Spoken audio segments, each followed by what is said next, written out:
कोतवाली परिसर में रमजान, होली व लोकसभा चुनाव को दृष्टिगत रखते हुए शांति समिति की बैठक आयोजित की गई। बैठक में त्योहारों को शांतिपूर्वक संपन्न कराने में पुलिस का सहयोग करने की अपील की गई। रविवार को कोतवाली परिसर में रमजान, होली व लोकसभा के चुनाव को दृष्टिगत रखते हुए शांति समिति की बैठक आयोजित की गई। आयोजित बैठक को संबोधित करते हुए एसपी पूर्वी धर्म सिंह मार्छल ने कहा कि त्योहार हमारी भारतीय संस्कृति है।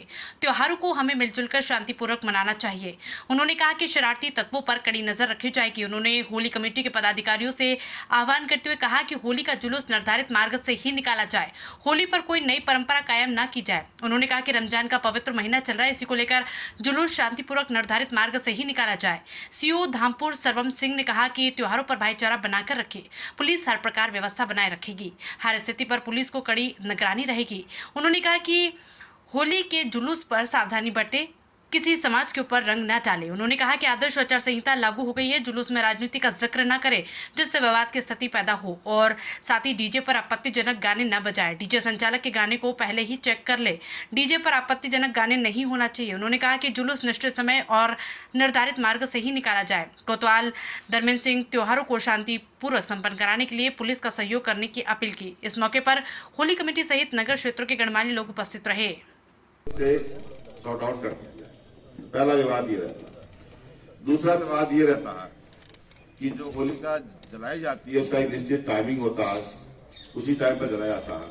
उससे पहले कोई अराजक तत्व कोई बीड़ी पी के फेंक दिया या जानबूझ के जला दिया तो अनावश्यक कानून व्यवस्था की समस्या उत्पन्न होती है। इसके लिए अन्य जिलों में ये व्यवस्था की जाती है कि होलिका सुरक्षा समिति बनाई जाती है, जहां होलिका रखी जाती है उसी के आसपास रहने वाले 4-5 घरों के लोगों को उसमें नामित किया जाता है और ग्राम का चौकीदार, होमगार्ड, कांस्टेबल इसको भ्रमण रह करके देखते हैं कि ऐसा न हो। यदि ऐसी स्थिति उत्पन्न होगी तो उसका क्या निराकरण किया जाएगा। तुरंत होलिका रखने की व्यवस्था करनी पड़ेगी, अच्छी तैयार करना पड़ेगा, आप लोगों की जरूरत पड़ेगी, उसमें शांति समिति के सदस्यों की जरूरत पड़ेगी, तो जिससे विवाद खत्म हो। तीसरा विवाद होता है जैसे होलिका में जुलूस निकाला जाता है, कभी दुल्हनी का जुलूस, कभी रंग का जुलूस, गीला रंग, सूखा रंग यहाँ कहा जाता है बिजनौर जनपद में। तो उस जुलूस का एक निर्धारित मार्ग होता है। प्रत्येक धार्मिक आयोजन का जो भी शोभा यात्रा निकलती है या जुलूस निकलता है उसका एक निर्धारित मार्ग होता है, उसी मार्ग से होके चलना होता है। उस मार्ग के विपरीत हम दूसरे मार्ग, नए मार्ग का चलते हैं तो विवाद उत्पन्न होता है और ऐसा प्रशासन कभी अनुमति नहीं। बिजनौर से तनवीर राणा की रिपोर्ट।